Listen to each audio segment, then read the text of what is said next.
Bismillahirrahmanirrahim. Assalamualaikum warahmatullahi wabarakatuh. Salam sejahtera bagi kita semua. Perkenalkan, nama saya Priyadi, Prodi Akuntansi dari Universitas Pancasakti Bekasi. Di sini saya akan memenuhi tugas UAS mata kuliah Intermediate Accounting 1 yang berjudul Modal Saham dengan dosen pengampu Ibu Natalia Wiyani, SPD MAK.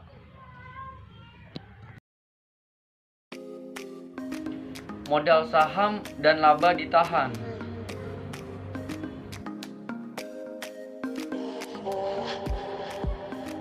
Perhatian modal saham. Modal saham merupakan jenis modal yang terdapat dalam perusahaan yang terbentuk perseroan terbatas atau PT, yang diperoleh dengan cara menerbitkan dan menetapkan saham-saham tersebut kepada pihak tertentu atau kepada masyarakat umum. Tingkat kepemilikan pemegang setahun tergantung seberapa besar sekian saham yang dikuasai, hak berpartisipasi dalam menentukan arah dan tujuan perusahaan, yaitu melalui hak suara.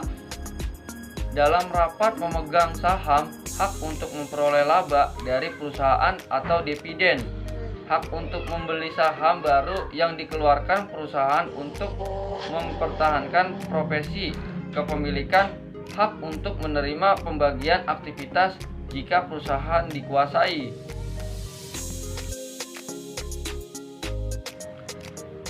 Modal menggambarkan hak pemilik atas perusahaan yang ditimbul sebagai akibat penanaman atau investasi yang dilakukan oleh pemilik atau para pemilik.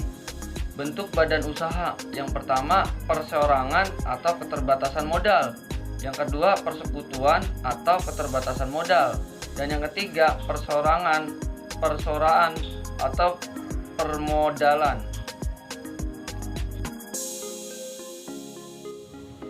Perseorangan untuk mendapatkan dana guna membiayai kegiatan operasinya, maka suatu perseroan mengeluarkan sejumlah surat atau sertifikat saham yang dijual kepada para pendiri dan orang-orang yang berminat. Dengan demikian, perseroan akan mendapatkan sejumlah aktivitas atau kas yang besarnya tergantung pada jumlah lembar saham yang dijual. Orang yang memiliki saham disebut pemegang saham.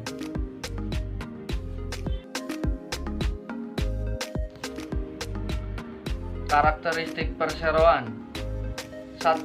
Kesatuan usaha yang terpisah harus memiliki anggaran dasar yang diserahkan oleh notaris dan didaftarkan serta memperoleh persetujuan Departemen Kehakiman. Yang kedua, tanggung jawab terbatas para pemegang saham hanya tergantung jawab atas kewajiban-kewajiban terbatas pada jumlah penyertaannya dalam perseroan yang tersangkutan. Yang ketiga, pemindahan pemilikan saham-saham yang dikeluarkan perseroan dapat dipindah tangankan tanpa mempengaruhi operasi perusahaan. Jenis-jenis saham: 1. Jumlah dan jenis saham yang dikeluarkan oleh suatu perseroan ditetapkan dalam akte. 2.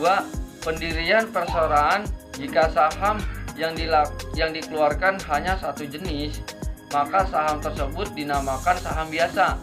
Yang ketiga, pemegang saham biasa adalah merupakan pemilik yang paling pokok dalam perseroan karena mempunyai hak suara, turut menentukan dalam pembagian laba, menentukan penambahan saham baru, juga dalam hal likuidasi perusahaan.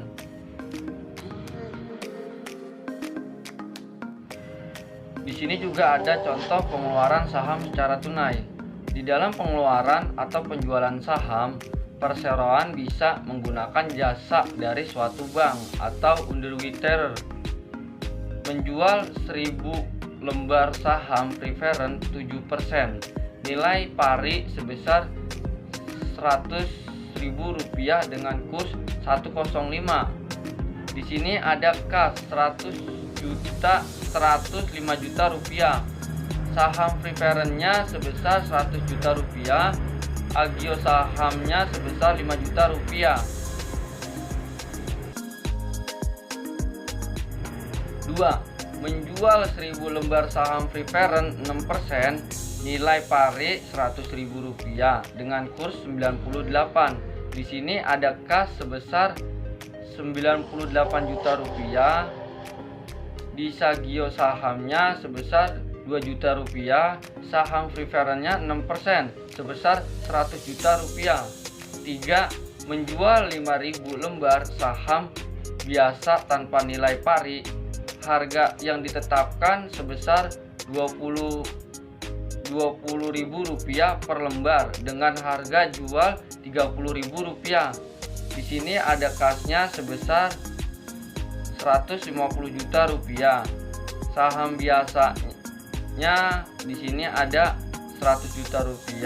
Agio sahamnya sebesar Rp50 juta.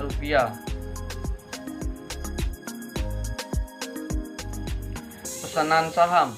Bila perseroan yang akan mengeluarkan saham menerima pesanan saham, maka pesanan tersebut dicatat dengan mendebit suatu rekening piutang yang disebut piutang pesanan saham. Rekening yang harus dikredit bukan rekening modal saham, melainkan rekening saham biasa dipesan yang merupakan rekening sementara. Setelah pembayaran atas pesanan saham diterima dan saham telah dikeluarkan, maka perseroan akan mendebit rekening sementara saham biasa dipesan dan mengkredit rekening saham biasa.